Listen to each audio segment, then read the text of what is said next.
ao Pode Crie, o podcast cristão, onde cristãos empreendedores são uma voz para te inspirar, tanto no empreendedorismo quanto em testemunhos reais. Eu estou ao lado aqui do meu parceiro de vida, o amor da minha vida. Tudo bem, Mayra? Celso Rodrigo de Carvalho. Estamos juntos.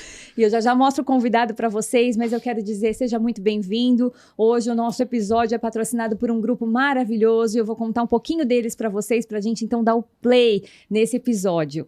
Sediado em Ribeirão Preto, o Grupo Rebrasílias é uma referência em infraestrutura e tecnologia com forte compromisso com a inovação e a transformação social. Ao longo dos anos, o grupo ampliou sua atuação em diversos segmentos, incluindo industrialização, serviços pedagógicos e logística, sempre em busca de soluções que gerem impacto desse cenário.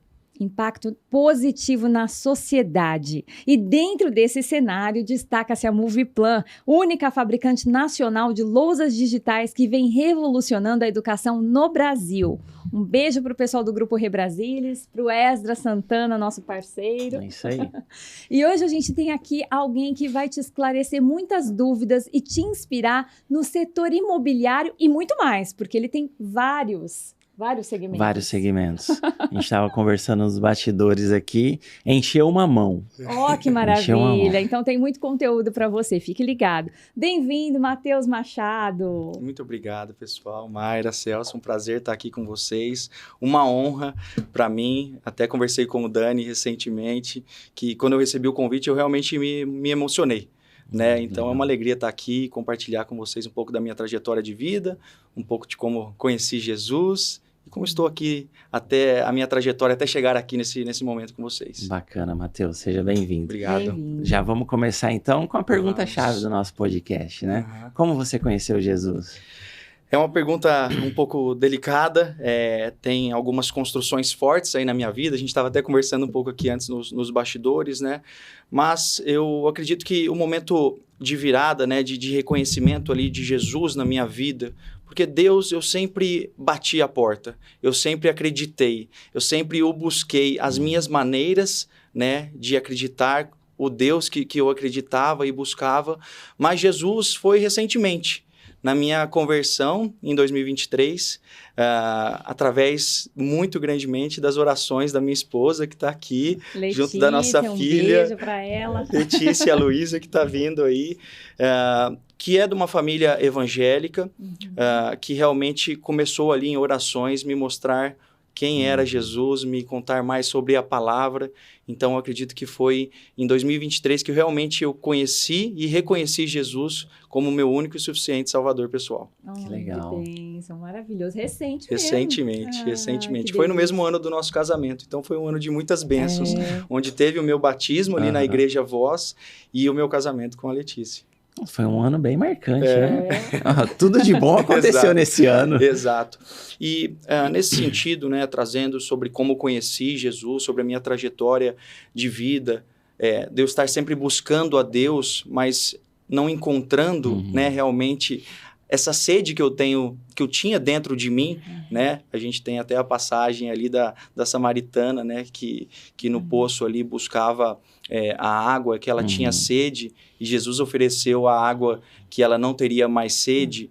E eu acredito que nas minhas buscas, independente de religião, com todo respeito a outras religiões, eu, na minha vida inteira, buscando a Deus, eu frequentei outras religiões, eu frequentei o espiritismo, eu frequentei o catolicismo, eu tenho parte da minha família que é espírita, parte da minha família que é católica.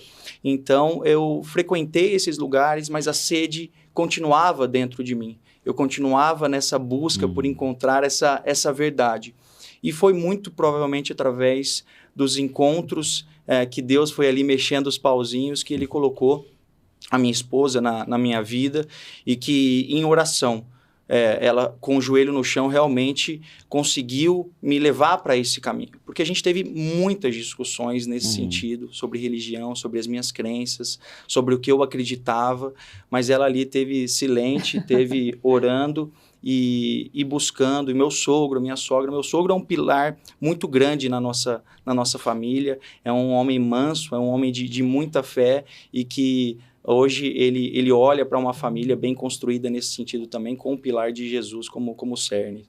Que legal. Inspiração. Família é base mesmo, Sim, né, de sim. Deus. E que bênção, né? E o Senhor fala pra gente, bate a porta e ele abre, né? Ele tá próximo aí, então todo mundo sensível e tudo cooperando, não tem como, né? Exato. Eu entrei na Igreja Voz em 2020, em plena pandemia praticamente. Eu lembro que quando eu conheci o Dani, ele estava de máscara, eu fui na Wave, né? E ali realmente começando a conhecer a palavra, começando a conhecer a Jesus, né? A história real da Bíblia ali, né? Foi essa construção de 3 anos para em 2023 eu me converter, né, para reconhecer Jesus como único e suficiente Salvador, mas ainda estou em construção, né? Ainda estou me conhecendo, ainda estou conhecendo mais de Jesus sobre a palavra. Né? Tenho estudado muito, sei um pouco, mas tenho aprendido bastante a cada dia. Que legal. E você viu que são 3 anos, né? 3 dias de Paulo cego ali depois do encontro com Jesus em Damasco, os 3 dias de Jesus para ressuscitar. É uma data, né? Você que gosta dos números, eu né? já tô das aqui coincidências. Viajando, porque esse episódio, gente, nada é coincidência nessa vida, é o episódio de número 33, né? Legal. É verdade. Que legal. Então é muito que fique mais um marco nas nossas vidas, né? Sim. Muito bem. Sim. Não, e chegou na igreja no auge da pandemia, né? Sim. Para você ver como que é Deus direcionando mesmo, porque é uma época que nem era para sair de casa. Exato. E você saiu de casa para ir para a igreja. Exato. E como que foi essa chegada? Você foi direto na Wave? Você já tinha ido em algum outro momento lá na Igreja Voz? Não. Foi o primeiro momento e calhou muito com a minha trajetória de empreendedorismo também. Depois a gente poder falar um pouco sobre isso também. Mas, como eu falei, sou amigo da Esther, irmã do Dani de infância. E nessa sede, nessa busca, ficava acompanhando ali no Instagram, né? Conversando com a Letícia. A Letícia, a família dela, tem uma igreja ali que eles moram em Guaíra, no interior de São Paulo. Mas eu não estava me encontrando. E aí, quando eu vi um dia um post da Igreja Voz, e depois que eu fui fazer a leitura do Wilson, pai da Esther, e depois o Dani, irmão, eu falei, gente, vou lá. Mandei uma mensagem para a Esther, falei, Té, quero conhecer a igreja do seu pai, do seu irmão, mas não sei para onde eu vou, com quem eu procuro, o que eu faço. E aí ela falou assim, olha, eu vou avisar meu irmão que você vai, acredito que seja legal você ir na Wave, então por isso que eu fui na sexta-feira, né? E aí que eu fui lá naquele primeiro dia e que o Dani me recebeu tão bem que naquele momento eu falei, achei o meu lugar, achei a minha igreja. Achei o que faltava, Achei né? o que faltava, exatamente. Que legal, Matheus. Exatamente. E aí, conectando muito com a minha trajetória de empreendedorismo também, que foi sempre pautada em Deus, eu falo que as nossas capacidades, competências técnicas, se fosse para depender disso, eu com certeza não estaria onde eu estou, né?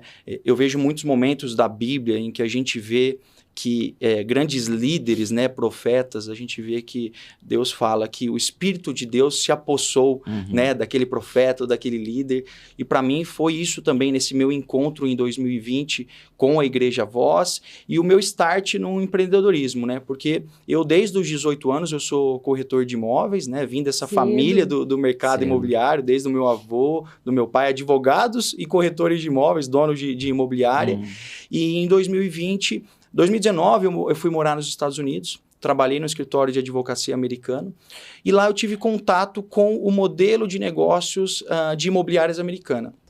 E me encantou muito, porque, infelizmente, existe um estigma, né? Talvez até um preconceito com a profissão do corretor de imóveis no Brasil, né? Geralmente, aquele cara que não deu certo na vida, aquele cara que tentou muitas coisas e agora ele virou corretor de imóveis. E nos Estados Unidos, não. É um cara que ele tem uma carreira dentro da corretagem. Ele começa com 18, ele vai ser corretor, ele quer ser corretor, quer construir. E tem um reconhecimento tanto pelo público, né, realmente, quanto financeiramente também. A gente percebe até no preparo, né? Exato. Na comunicação, né? Exato, eu como comunicadora muito vejo a importante. comunicação é completamente diferente, o tom da comunicação, os arquétipos usados é completamente diferente, né? E aí aquilo me encantou muito.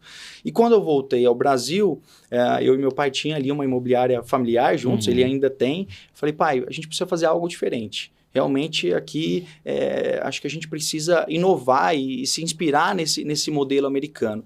E aí eu adquiri uma franquia, né, que é americana, que tem mais de 50 anos aí no mundo de imobiliárias, e ali eu comecei efetivamente a minha trajetória de empreendedorismo, né? Então, mesmo que eu era corretor de imóveis desde os 18, foi com 25 que eu fui abrir ali o meu primeiro CNPJ, né, realmente para empreender.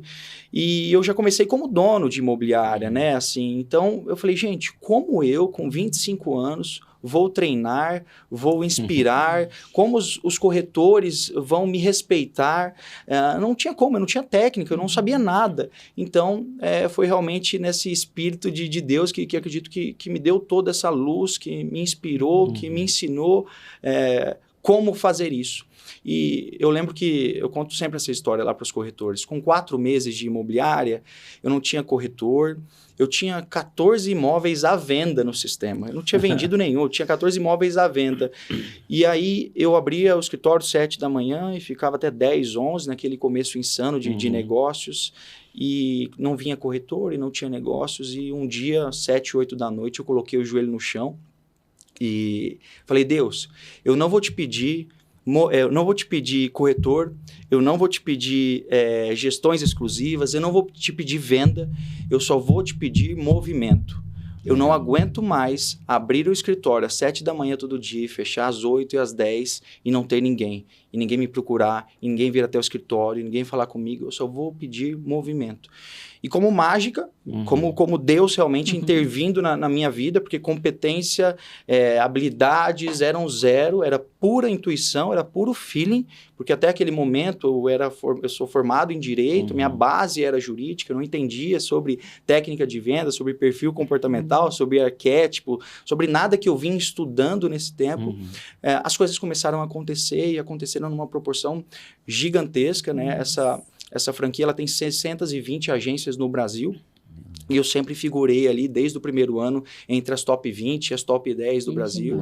A gente tinha 15 corretores e eu competia com agências que tinham 100 corretores no mesmo faturamento que elas. Então, linda. Foi realmente Deus me inspirando através daquele joelho no chão que eu pus e pedi movimento. E eu estou em movimento desde então. É uma chave para quem está assistindo pedir movimento, hein, gente? E depender e crer, né? Exato. Que tudo é possível ao que crer, né? Eu lembrei da frase que o pastor Wilson falou aqui mesmo, né? Eu não lembro o contexto da conversa ali com o pastor Esdras, mas aí o pastor Esdras falou alguma coisa, falou, não, vamos caminhando, né? É no caminho, né? Não ficar parado, né, Mateus? É um movimento ali que vai gerando algumas oportunidades e algumas aberturas de porta, né? Exato. Demais, maravilhoso. É isso. Mateus, uma curiosidade minha aqui, você é advogado do setor imobiliário ou não? Não, eu comecei na advocacia estagiando num escritório de trabalhista, né? Então, o meu período de advogado, muito curto praticamente, foi na área trabalhista. Deu uma virada boa, né?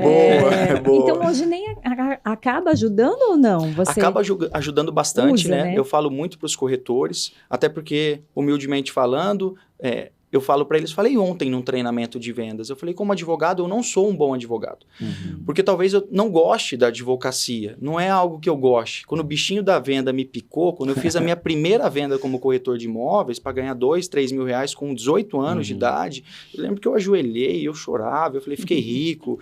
E isso, né? Então, a trajetória da advocacia, ela contribui muito para eu sentar numa mesa hoje com um cliente e até o limite da minha competência jurídica, eu consigo comercialmente converter uma venda. Mas hoje eu tenho um advogado contratado lá no escritório, né, que é hoje o presidente da Comissão de Direito Imobiliário de Ribeirão Preto, que é o Dr. Luiz Felipe Arcângelo, que ele que nos representa nessa área. Mas quando senta na mesa para fechar negócio, a advocacia com certeza me ajudou muito. E aí acho que essas conexões e essa trajetória que Deus vai fazendo na nossa vida, que às vezes a gente não consegue enxergar naquele momento, né? O porquê realmente que eu fiz direito, né?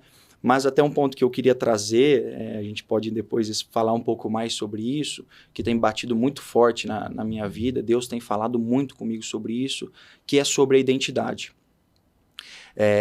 Para mim, hoje, talvez essa seja a minha maior descoberta espiritualmente falando, na minha busca aí de Deus, que é saber quem eu sou. E aí eu comecei a estudar muito sobre saber quem eu sou, saber quem a gente é. E aí eu comecei a fazer uma análise da minha família, uma análise externa das coisas que aconteciam, e eu tive depressão com 15 anos, 14, 15 anos. Sim. Um pouco antes eu era o menino mais popular da escola, o camisa 10 do time de futebol, que ficava com as meninas mais bonitas, que era o cara extremamente sociável, e de um ano para o outro eu simplesmente não era mais eu. Simplesmente eu me tornei uma pessoa estranha a mim mesmo, né? Eu andava sozinho pelos corredores, todo mundo saía para o intervalo e eu ficava dentro da sala sozinho. Chegava até a falar sozinho com uma voz que de alguma maneira existia ali na minha cabeça. E aí eu comecei a buscar hoje, com 31 anos, o que aconteceu na minha vida, né? E eu vejo pessoas que eu conheço, eu tenho uma irmã também que teve depressão nessa idade, e eu comecei a refletir e falar, por que talvez sejam nessas idades, e o que acontece dessa idade até que depois você forme a sua identidade e o seu caráter, né? Na minha visão, não tão aprofundada de estudo, né, até os 10, 12 anos ali, a nossa principal referência é o nosso pai, a nossa mãe, a nossa casa. E quando a gente, a partir da nossa entrada ali na adolescência, as nossas principais referências se tornam os nossos amigos. A gente quer ser aceito pelaquela sociedade, que é aquele grupo de amigos. E para ser aceito naquele grupo de amigos, a gente às vezes submete aquelas regras, aquelas imposições. E aí a gente começa a deixar de ser quem a gente é. De maneira muito sutil, de maneira muito imperceptível, você começa nossa, para eu ser legal, para essa pessoa gostar de mim, para eu fazer parte dessa turma, eu tenho que me adequar a essas visões de mundo que eles têm também. E aí eu acho que a gente depois entra ali na fase de colegial, com as preocupações de o que eu vou fazer, né? Se eu vou fazer o que eu gosto, é sempre aquela pergunta, né? Se eu vou fazer o que eu gosto ou o que me dá dinheiro.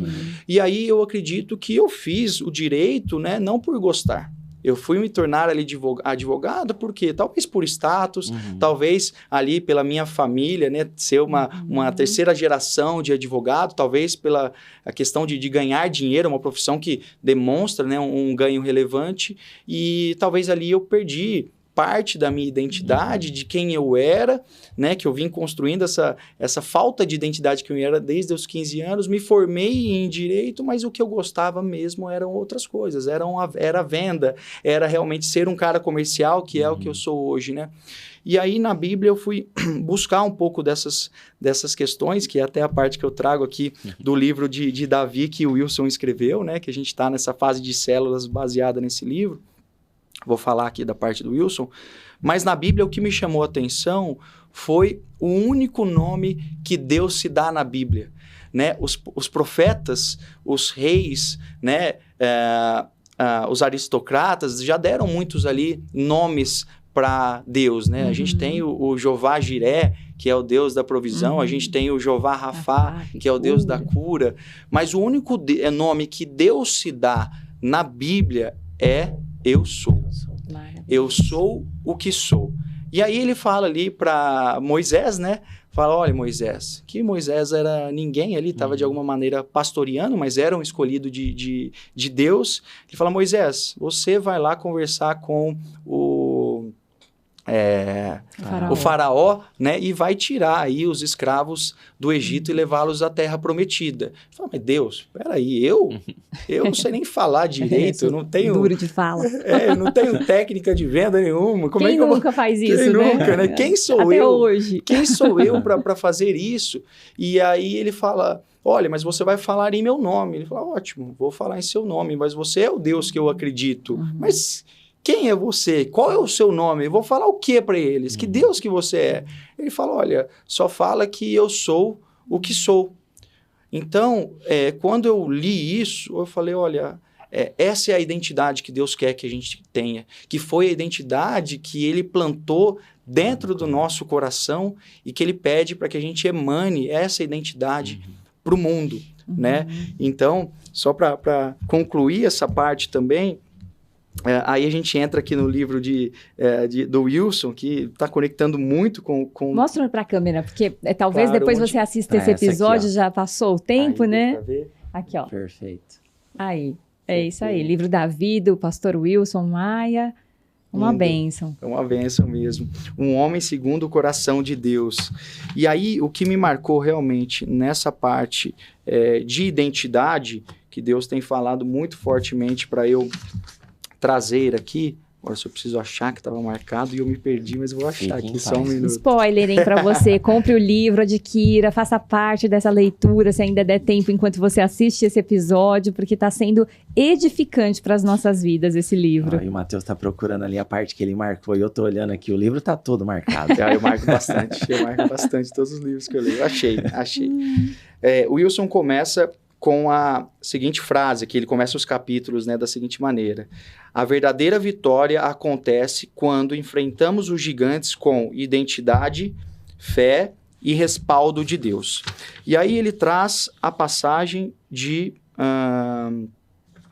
1 Samuel 17, 38 a 40. Ele coloca que na hora que Davi foi ali lutar com o gigante Golias, Saul pediu para que ele colocasse a armadura dele. Saul falou, olha, coloque a minha armadura. E aí Wilson fala, a armadura era aparentemente uma honra, mas também uma tentativa de moldá-lo a um padrão humano de proteção e força. Tá? Aí de novo a gente, às vezes, perdendo a nossa identidade, tentando se moldar ao mundo, tentando se moldar à sociedade, né? No entanto, Davi percebe que aquele equipamento não combina com ele.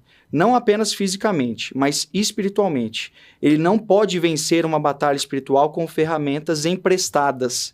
Em vez disso, ele retorna ao que conhece e confia, seu cajado, sua funda, 5 pedras lisas do ribeiro.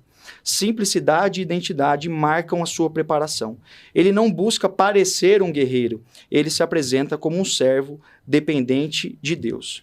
Muitas vezes sentimos a pressão de vestir, ele coloca entre aspas, expectativas alheias, agir, falar ou servir como os outros. Mas Deus nos chama a sermos fiéis à história que Ele mesmo está escrevendo em nós. A armadura de outro pode nos proteger por fora, mas nos sufoca por dentro.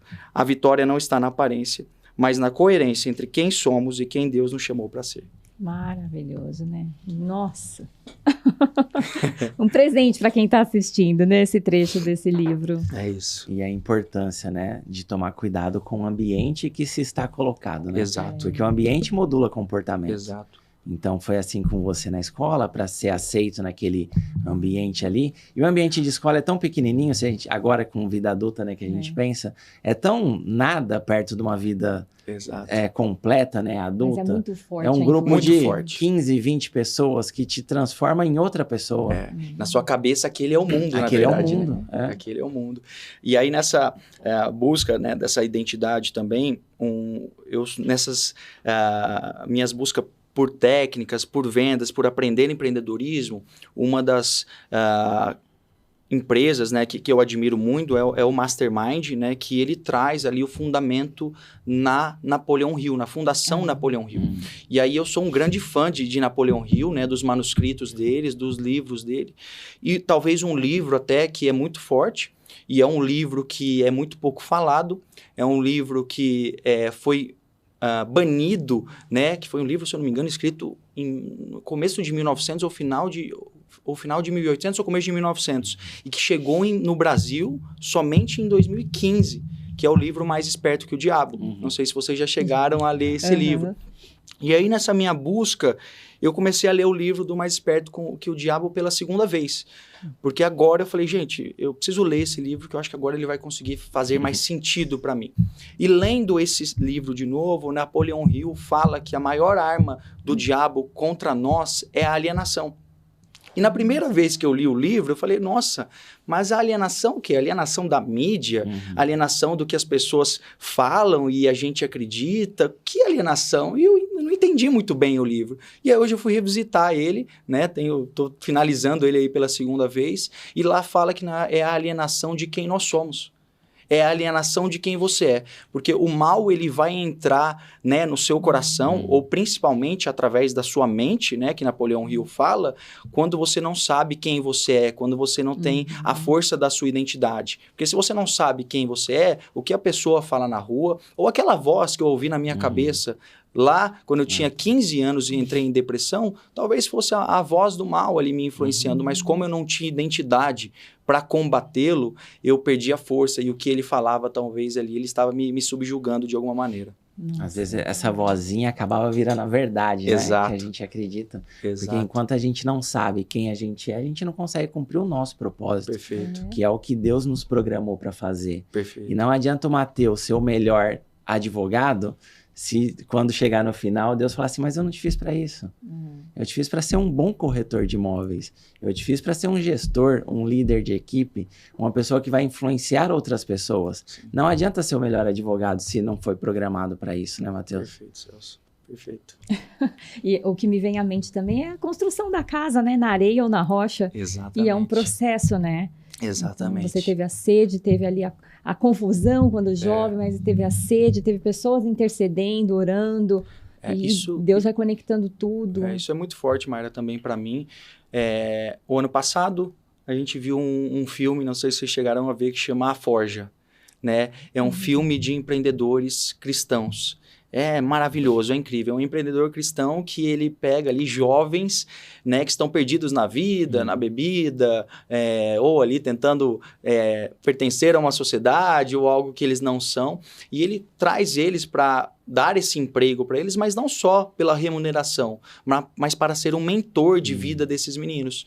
E para mim, todas essas fases que eu passei, seja o direito que talvez não era ali para eu ter feito, a gente não sabe, mas na minha visão, elas me forjaram para ser quem eu sou hoje. Para eu estar aqui nesse podcast hoje, trazendo essa mensagem para o mundo, eu precisei justamente passar por essa construção dessa casa, por essa forja, né? Eu acredito que eu me coloquei nessa fornalha para que Deus me moldasse dessa maneira, para eu me encontrar e hoje saber quem eu sou. Inclusive, nessa minha trajetória de empreendedorismo, né?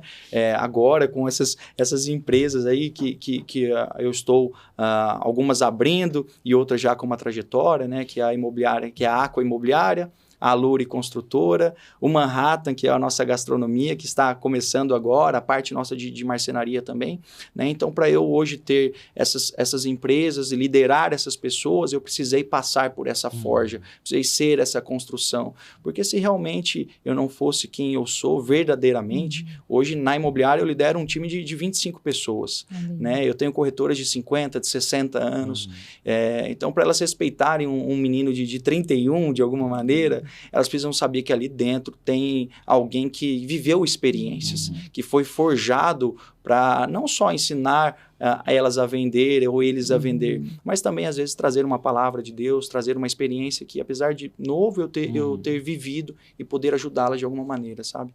Experiência é caminho andado, né? É isso aí. Ô, Mateus, falando um pouco da imobiliária agora, você era de outra imobiliária, né, mundial, e quando foi a transição, como que foi? Na verdade foi recente, né, há 3 meses que o meu contrato se encerrou, era um contrato de 5 anos, então eu comecei em 2020 e acabou agora em maio de 2025, e é legal que tudo na minha vida, os nomes, essas trajetórias, elas têm ali eu sempre procuro um significado muito forte, né? Quando eu voltei dos Estados Unidos em 2019, e eu cheguei pro meu pai e falei, pai, vamos abrir uma imobiliária, e no estilo americano, a gente comprou essa franquia, né? A gente precisa ali dar um sobrenome para essa franquia. E o sobrenome que eu dei foi Aqua. É esquisito, às vezes a pessoa fala, cara, como você tem uma imobiliária que chama Aqua? Porque naquele momento que eu voltei dos Estados Unidos, eu falei, olha, é um momento de adaptação ao mercado imobiliário. Ou a gente se adapta, ou a gente está fadado ao insucesso. E aí apareceu um vídeo do Bruce Lee para mim, né? Nem sou grande fã de luta, mas apareceu e ele falou assim, ó, seja como água. Ele fala que se você coloca água na xícara, você se torna a xícara. Se você coloca água na garrafa, você se torna a garrafa. Eu falei assim, olha, é melhor eu me adaptar de alguma maneira a esse novo mercado ali, reconhecer que o mundo está mudando com a tecnologia, com o mercado imobiliário. E aí eu coloquei o nome de Aqua.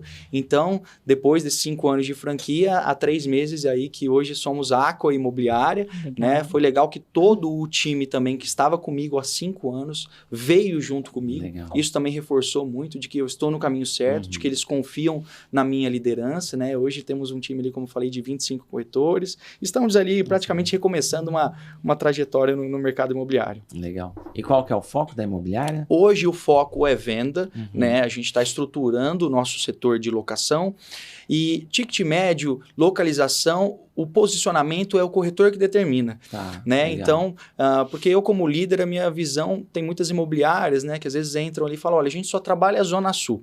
E aí, se eu encaixo um corretor que é da Zona Leste, tirando a identidade dele da Zona Leste, que é onde ele frequenta supermercado, padaria, igreja, para falar que ele tem que trabalhar na Vila do Golfo, eu falo, Matheus, você vai perder venda, porque eu nem conheço. Então, hoje é o corretor que determina o posicionamento dele, tanto geográfico quanto de ticket médio. E aí, o mais bacana de tudo isso é que eu tenho 2 corretoras, né, de altíssima performance, que elas estão comigo já há praticamente 5 anos, as duas, que é a Suzana e a Camila, e uma trabalha um ticket médio altíssimo na Vila do Golfe, que vem de casas de 15 milhões, que a gente já chegou a vender um ticket médio desse ali nos IPs, principalmente próximo do Shopping Iguatemi, e a outra trabalha um ticket médio de 200 mil reais, e trabalha zonas às vezes mais periféricas, né, trabalha outras cidades até, e no ano passado elas faturaram o mesmo valor. Que bacana. Então, essa para mim me traz a maior verdade de que realmente ali cada um tem que se encontrar nesse sentido. E o mais legal dessa minha trajetória como empreendedor e como dono de imobiliário especificamente, né, não falando ali da parte da construtora, foram as vidas que foram mudadas ali dentro. Essa corretora, por exemplo, que trabalha um ticket médio mais baixo, nunca esqueço o dia que ela me chamou, há uns 2 anos atrás, falou, Matheus, vim aqui te dar um abraço. Eu falei, que foi, Camila? Ela falou assim, consegui colocar os meus filhos na escola particular. Legal. E ela comprou carro novo, e ela comprou casa.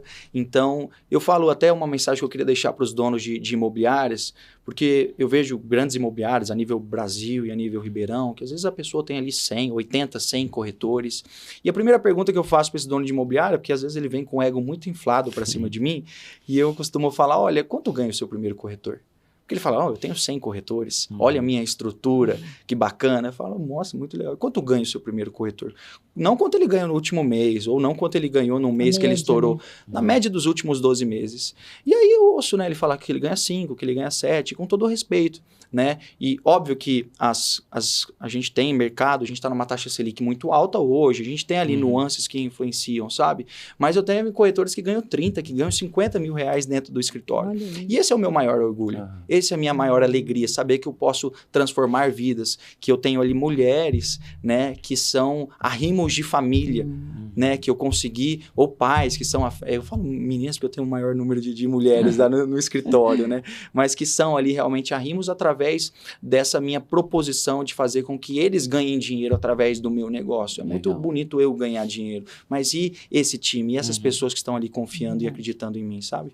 Muito bacana. E aonde que fica? Hoje nós estamos numa estrutura nova, né, com esse novo empreendimento para contemplar todas essas empresas. Fica na Tomás Nogueira Gaia, 188. Se você subindo a Diederiksen, uns 50 metros ali antes de chegar na Presidente Vargas, tem a Classic Motors, aquela garagem de carro, vira à direita, em cima da praça, no meio do quarteirão. Tomás Nogueira Gaia, 188. Que bacana. Demais. Isso. E aqui nos bastidores a gente estava conversando e você falou da parte gastronômica. Legal. Já Conta fiquei curiosa. Já fiquei com vontade de ir lá. Não, a gente conversando nos bastidores aqui, eu ainda pensei, deixa o assunto pro podcast, né? Deixa pra gravação. Gente, eu queria muito receber vocês lá para vocês visualizarem isso depois. Porque hoje realmente, antes de chegar aí na parte gastronômica, foi um hub de negócio que a gente criou. Então, a gente fez a fusão da imobiliária com a construtora e a gente tem muito essa visão da experiência do cliente. O que a gente poderia gerar para que o cliente realmente tivesse uma jornada muito bacana ali com a gente. E o corretor de imóveis, ele toma muito café, ele almoça com o cliente, ele janta ali, às vezes um jantar, um cliente de alto padrão, né, com um casal e tal. Falei, por que não ter um restaurante, uma gastronomia dentro do nosso espaço? né, para receber o nosso cliente, para receber, né, o público aberto ali também. E aí que a gente criou, então, esse nosso braço gastronômico, e a gente ama os Estados Unidos, eu e os meus sócios, o Wendel e o Dedé, e falamos como que a gente pode realmente trazer os Estados Unidos aqui para Ribeirão, da nossa maneira, do que a gente acredita, né? E eu ali já tinha ido para Nova York, eles também, e marcou muito a gente essa cidade, né? E a gente foi lá e fez um tour gastronômico de 7 dias. Foi... Que chato essa viagem, né, gente? Que chato. Eu nunca esqueço que um dia o meu sócio, eu falei, gente, a gente tá indo em 4, 5 restaurantes por dia. Nossa. Eu não vou tomar café da manhã hoje. Eu lembro que ele falou assim, olha, você não tá sendo profissional. Você veio aqui a trabalho, você vai tomar café sim. Então, foi muito bacana. A gente viu toda a arquitetura, todo o cardápio foi construído ali pra gente trazer Manhattan, né, e Nova York aí para Ribeirão Preto. E aí, nessa nossa jornada de experiências, hoje a gente tem uma galeria de arte dentro do nosso escritório, que é o pessoal da arte, os artistas da arte que expõem ali os quadros na Casa Cor a nível nacional. Então, a gente vai ter quadros e esculturas ali antes do corretor. O cliente, ele entra no restaurante, passa por uma galeria de arte para só depois entrar na imobiliária. E a gente trouxe também parceiros estratégicos para dentro desse nosso ambiente. Então, os arquitetos, que eram os arquitetos da construtora, que são os arquitetos da construtora, eles têm hoje uma sala ali também. Então, o corretor vende um terreno e quer fazer um projeto de uma casa, ou vende um apartamento e quer fazer um projeto de interiores. O arquiteto está ali. E o nosso outro negócio, que é o showroom da nossa marcenaria. Então, a gente ali fez... É como se fosse uma metodologia... É uma metodologia americana, de alguma maneira, que eles chamam de one-stop shop. Que você entrou ali e você vai ser atendido em todas as suas frentes, né? Então, esse é o nosso hub de negócios ali que a gente criou. Já entrou para comprar um lote, já sai com a casa decorada e com a marcenaria pronta. Exato, e ainda janta para namorar. E ainda almoço. É isso. Ai, que delícia, legal, muito bom. Meu Deus, maravilhoso. É uma inspiração, né? Para quem está em casa e fica com medo de se arriscar, empreendedorismo é um setor de risco, né? Corre riscos. Mas também vale a pena, né? Pagar esse preço de ir lá até Nova York, jantar, fazer a experiência gastronômica. Ter que tomar café. Né? Tudo isso a gente sabe que tem um esforço por trás, né? Eu sou muito fã de grandes empreendedores, assim, acompanho muito. E talvez um dos maiores aí, né? Seja o Flávio Augusto, né? Sim. E aí ele realmente fala que a maior virtude do empreendedor é a coragem, né? Porque ele também fala que você pode ali ser seletista e ter sucesso, você pode intraempreender numa outra empresa, não necessariamente você precisa ser um empresário para ser feliz e ter sucesso, você pode intraempreender, né?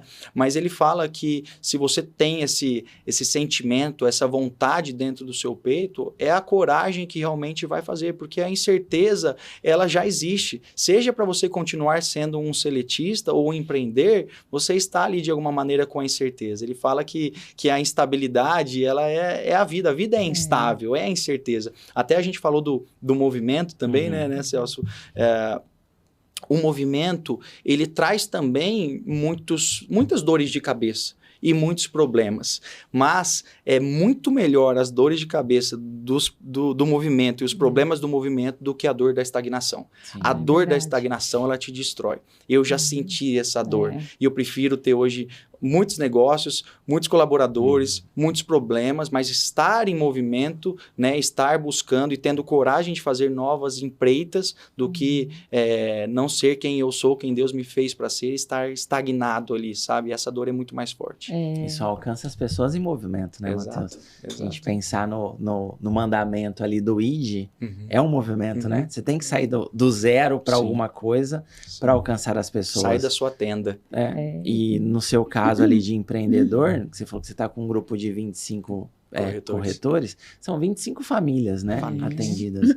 Então já coloca 50, 100 pessoas em um próprio ambiente, e o que a gente estava falando, que o ambiente modula comportamento, lá você modula o ambiente para que esse ambiente possa gerar uma transformação nas pessoas, né? Exato. E aí você ainda trazendo o livro aqui, a gente vê que o ambiente lá Deve ser muito legal. Vocês vão ver, né? Apesar ali da gente ter muitas pessoas frequentando aquele ambiente, com várias religiões e várias crenças que eu tenho que respeitar, mas a gente tem muitas TVs lá, né? E principalmente na parte da TV da imobiliária, que eu como head da imobiliária, né? Que é o meu foco, e os meus sócios ficam head das outras operações, ali tá sempre passando um louvor, tá sempre... Então eu posso colocar uma outra música, a gente deixa às vezes imagens de casas nos Estados Unidos passando, mas sempre que eu posso, eu tô colocando um louvor, eu tô trazendo uma palavra. Combinei com o Dani, agora no meio de outubro, né, a gente vai fazer uma vez por mês um café lá para os corretores. Palavra, né? Na segunda-feira ele vai trazer lá um louvor e a palavra para o time.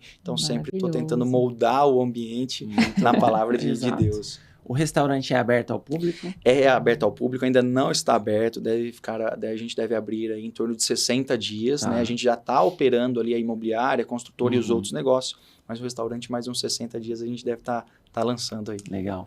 E conta um pouco da construtora. Boa.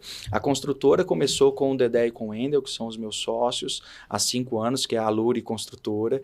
Eles sempre tiveram uma visão diferente de tudo que a gente tem, né? Então, eles não querem só fazer casas para ganhar dinheiro, né? Então, por exemplo, uma grande diferença da nossa construtora, todas as casas nossas são temáticas. E a gente falou assim, olha, por que fazer só uma casa no padrão que todo mundo faz, do jeito que todo mundo faz? Sempre fala sobre isso. Copia e cola, né? Copia e cola, né? Acabamentos ali baratos. Hoje a gente usa dos materiais mais caros, dos acabamentos mais caros, porque a gente sabe que eu vou conseguir agregar um valor, eu não vou perder minha margem, porque se o cliente, a compra ela é muito emocional. Quantas vendas eu já fiz como corretor, que a cliente entrou na sala e falou assim, esse apartamento é meu. Eu falei, não, senhora, vem, vamos ver os quartos, vamos ver. Não, esse é meu apartamento, Matheus. Conectou de alguma forma ali. Então, é isso, quando o cliente entra e ele encanta, né, a única parte racional da compra é a parte financeira, mas se emocionalmente ela viu que aquele, ou ele viu que aquele é o lugar dele, ele vai comprar. Então, hoje, a gente tem, todas as nossas casas são temáticas. A gente tem a casa que está pronta agora, é a Atacama, né, inspirada no deserto do Atacama. A gente já fez a casa Miami, está projetada a casa Bali, né, a essência, a natureza. Então, todas as casas, elas têm nome. E aí, os arquitetos, que é o Fábio e a Andresa da F Arquitetura, eles estão ali sempre, né, condicionados a pensar nessas referências, a buscar e trazer essas referências dessas casas temáticas que a gente traz para eles, né? A casa já tem personalidade. Tem muita então, personalidade. Onde a gente vê, eu imagino que você está curioso aí em casa para ver essas imagens, assim como eu tô também. Onde que a gente consegue ver? Pode entrar no Instagram da Aluri Construtora. Aluri Construtora. Allure. E aí é bacana que a gente, esse ano também, se colocou num novo desafio, que a gente está fazendo um ambiente ali dentro da Casa Cor, que é a mostra de arquitetura e mais famosa a nível nacional, onde os arquitetos criam ali ambientes, e através da parceria com a F Arquitetura do Fábio e da Andresa, a gente fez um ambiente de podcast. Né? Que a gente está fazendo o nosso podcast, a gente está lançando o podcast do Grupo Aluri dentro da Casa Cor, e aí os arquitetos projetaram esse ambiente como se fosse um ambiente funcional. Então, ele é podcast, tem ali os microfones na mesa, mas as pessoas podem tirar e ele vai virar uma sala de jogos ou uma sala de games. E aí fica o convite para o pessoal também ir lá na Casa Cor conhecer esse nosso ambiente. Demais. Quais são os seus dias, as datas desse ano da Casa Cor? Se eu não me engano, tem mais uns 20 dias, Mayra. Tá. Acho que é meio de outubro. Eu não sei precisar agora, mas acho que é meio de outubro. Finaliza. Só para você saber as datas aí, se der tempo de participar, né? Isso. Muito Legal. joia. Ô, Matheus, indo pro lado de família agora, pro lado pessoal, a Letícia tá aqui. Sim. Letícia, não errei o nome não, né, Letícia? Letícia Luiz. Conta um pouco pra gente da história de vocês, como que você conheceu ela. Nossa, aí como eu conheci. Luísa tá vindo. Como eu conheci, aí só por Deus mesmo, né, amor? Porque não tem explicação. Óbvio que eu também ali, né, nessa minha construção de identidade, de busca, e que eu continuo, né, eu também tive os meus momentos de festa, de curtição e tal, e a gente se conheceu, a Letícia não bebe, Letícia nunca bebeu, né, meu amor? E a gente se encontrou numa festa da USP, apesar da gente, eu sou formado no Uniceb, né, Letícia na UNAERP, mas ela tem uma prima que era da USP, ela chamou um dia ela para uma festa, né? E aí eu falo que Deus é tão preciso nas coisas, né? Porque não era o tipo de ambiente que também eu gostava, essas festas, né? Nesse estilo, né? Não era o que eu curtia. Foi só para conhecer mesmo. Foi só. E é engraçado que teve um amigo meu, a gente ia em 3 casais e um amigo meu solteiro à época. E esse amigo meu foi numa festa à tarde e ele não passou bem e não foi na festa à noite. E aí eu fiquei, gente, vai eu e esses 3 casais, eu vou ficar sozinho nessa festa, né? O que eu vou fazer? E aí Deus falou, vai. E eu fui. E lá que eu conheci o amor da minha vida, a mãe da minha filha. E é muito louco como a vida, Deus vai nos ensinando, né? Até o pastor Cláudio Duarte, né, ele é engraçado que ele tem alguns cortes, ele fala que ele divide as famílias em família aglutinada e família dispersiva. E a família da Letícia é uma família aglutinada. Eles vivem ali no ambiente do domingo, 40 pessoas numa casa, toda vez que ela fala, ô Matheus, como é que você tá? Eu falo, quem é essa pessoa? Eu nem conheço. E aí é um primo dela. Tem que fazer crachá.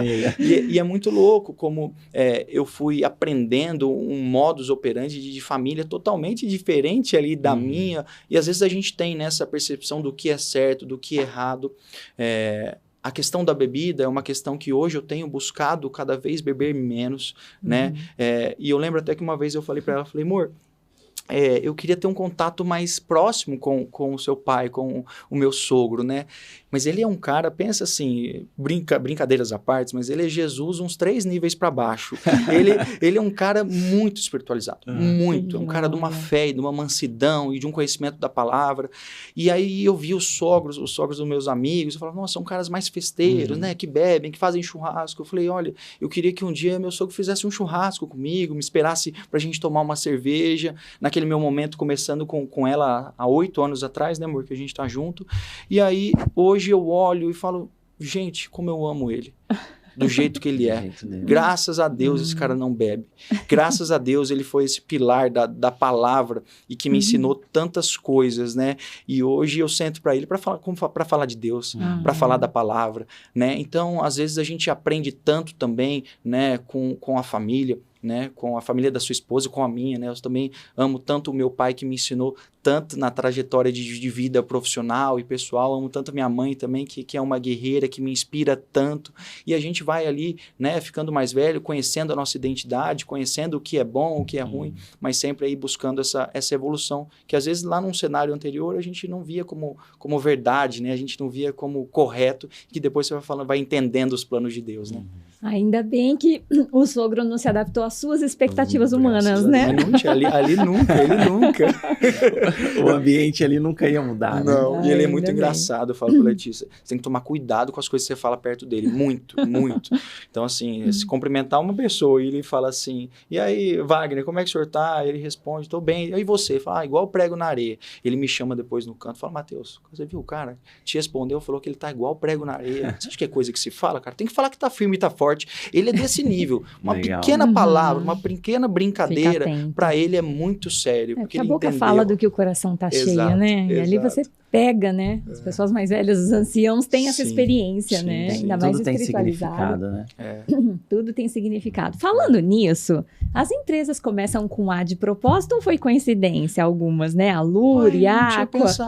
Não tinha pensado. Não, aí coincidência mesmo. Aí depois teve o Manhattan, mas eu falei, nossa, que engraçado, né? Se fosse antigamente era proposital por causa de lista telefônica, né? As pessoas, os empreendedores colocavam com a letra A porque era no começo. Explica o que é uma lista telefônica para quem não conhece. Entreguei a idade, né, lista gente? Telefônica. Lista telefônica. Antigamente existia um caderno grosso com vários nomes e números de telefone. Empresas por ordem alfabética, né? Que eram para as pessoas ligarem. Hoje em dia não tem mais, vai no Google, né? E já acha todo mundo. Exato. Mas tinha essa intenção, sim. Foi coincidência, né? Essa foi coincidência mesmo, né? A nossa outra empresa que está incipiente ainda, né? A marcenaria é a Laurier, que a gente deu o nome. E a quinta empresa, né? O quinto CNPJ aí, né? Obviamente que às vezes a gente vê muito também que as pessoas falam que é cool, né? Falar que você tem muitos CNPJs, mas isso também não me orgulha tanto de alguma maneira, me orgulha por um lado, né, como um empreendedor, e óbvio que a gente tem uma estruturação de sócios ali, de heads de cada operação.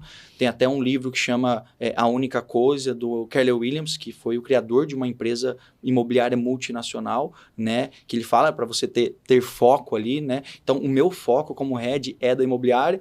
Então, como head da imobiliária, a gente até criou mais um negócio que a gente está para lançar aí no mês que vem, que eu tenho sociedade com o Ricardinho Goulart, que mora em Portugal, também morou nos Estados Unidos, que é o Vetor Imob, que é um CRM imobiliário.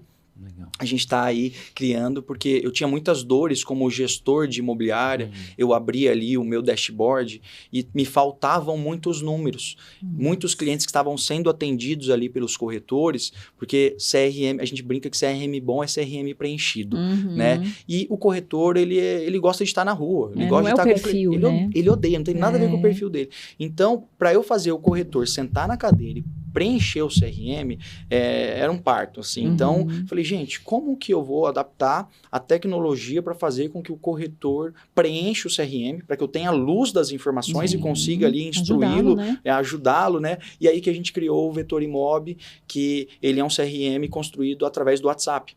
Então, todos os corretores hoje da imobiliária, eles alimentam o nosso CRM através do WhatsApp. Que ali não tem como ele, né? Ele tá ali o dia a dia inteiro, vai ser fácil, tranquilo. E aí ele tem uma assistente pessoal, que é a Amadá. Ela, todos os dias, ela dá um bom dia e uma boa noite para o corretor, pergunta como que tá os andamentos dele dentro do funil, se ele já fez follow-up com o ciclano. Ele pode mandar um áudio para a Amadá, falar, Amadá, tem uma visita amanhã no imóvel X. Pode criar esse cliente e agendar essa visita? Ela agenda, no dia seguinte ela pergunta se ela falou com o cliente. Então a gente está aí Cada agora... Cada corretor vai ter a sua secretária. A sua secretária pessoal, 24 horas por dia, 7 dias por semana. Isso otimiza demais, né? Exato. E aí é o Ricardo, que é o head dessa operação, e eu entro com o meu Smart Money, né? A gente já está com 2 imobiliárias, incluindo a nossa, operando... Não, a nossa e mais 2 operando já o Vetor Imob, mas no mês que vem a gente deve ir a mercado aí para fazer a divulgação em massa. Muito bom, Mayra. Vamos para a pergunta final, né? Por favor. O versículo-chave da sua vida. Eu acredito que eu vou ficar com esse do que a gente já falou sobre a identidade, sabe? Eu tenho vários aqui, anotei alguns, até posso falar algum outro, mas eu acredito que o do Êxodo, né, onde fala realmente da identidade, do eu sou, é um que me marca muito, né? Mas vou procurar um dos que eu salvei aqui para trazer um diferente. Olha, eu vou falar bem evangeliquez agora. Percebo que você é um crente de Bereia. Para quem não sabe, o crente de Bereia foi elogiado por Paulo na Bíblia, porque era o pessoal que examinava as escrituras, né? Então, assim, ouve qualquer pregação, ouve tudo, mas vai lá, vai certificar que é tudo. Verdade. Confirma se é daquele jeito mesmo. Confirma se é certinho e anota e guarda no coração, né? Com certeza. Eu vou desse, então, do meu xará que me marca muito. Mateus 6:6, que também conecta com a identidade, né? Mas quando você orar, vá para o seu quarto, feche a porta e ore ao seu pai que está em secreto. Então, o seu pai, e aqui que me marca muito também, né, desse nossa busca, porque a palavra é viva, né? Então, tem várias interpretações ali, mas na minha interpretação, e em várias vezes que eu já ouvi outras pessoas falando, que o seu pai que vê em secreto o recompensará. E aí, né, por que fala que vê, né, e não ouve? Porque, na verdade, ele está vendo ali o nosso coração. Né? Ele não está vendo a nossa boca mexer, ele não está vendo ali, muitas das vezes, as nossas palavras, mas ele está vendo o desejo íntimo do nosso coração. Então, em Mateus 6:6, fala que ele vê em secreto. E eu acho que conecta com a identidade de quem a gente é, porque às vezes a gente tem muitas palavras bonitas, a gente tem muitas ações bonitas, mas se o seu interior ele não está ali revestido da palavra, se você realmente não vive a palavra, e aí até trazendo, ontem eu estava conversando com a minha irmã mais velha sobre isso, né? Que me marca muito aquela passagem que Jesus vai ali curar não era leproso, né? O deficiente no tanque de Betesda, né? 38 anos lá, né? Nossa. Isso. E aí, a primeira pergunta que ele faz para ele é, você quer ser curado? Eu nunca entendi aquilo. Eu falei, como assim você quer ser curado? Não faz nem sentido, né? Óbvio. O cara tá 38 anos aqui. Exato, é óbvio que ele quer ser curado. Mas aí hoje, refletindo sobre essa palavra, porque às vezes em palavras, em ações, né? Quando você está ali conversando com um psicólogo, quando o seu amigo te pede uma palavra amiga, um conforto, você está ali demonstrando que você quer ser curado.